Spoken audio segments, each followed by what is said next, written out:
Reflex Records. G5, nigga. Zim ki sam pa bo. Zim ki sam pa bo. Yal, zim ki sam pa bo. Looen-G.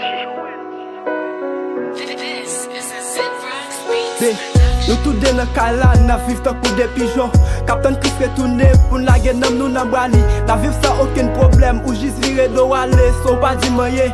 Bébé dim ki sa mpa bo, e dim ki sa mfè, pou ki sa wale ya.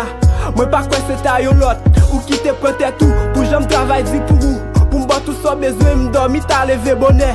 Pou npa manke anye, ou jis vire do wale, ou ki tem pou kote mwen. Depi lè sa ma pa son trai, mpa kon nan nuit ni la jounè. Bon Dieu sel me konè, ki sa ma pan dire. Depi me tek men nan kaban, nan se a ou ma pense. Lem soje kare sou yo, lem soje tibo ou yo. Bagay sa ou tou man tem gal. Yo, mami retoune nan vim, se okip mwen men.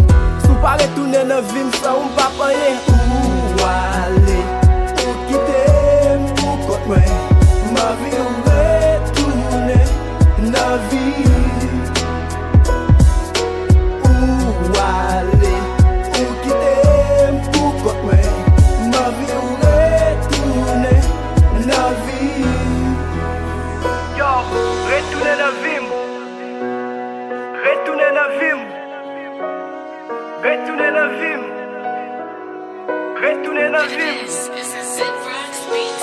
Mami mwen vle retourne pou n ka rekomose.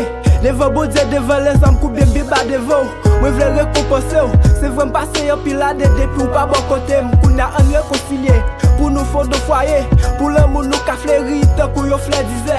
La nati ava souri pendant l'amour na prejoui. Men fe petit boujonne pendant se tan na vieilli. Lesa la fe yo sel, la fe koute même Jésus-Christ. Nou pap kite en, vin entre nan mitan nou, nin pap kite moun.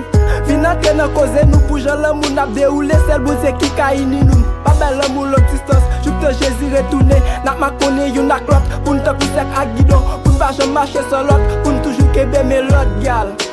Pou n toujou kebe melot.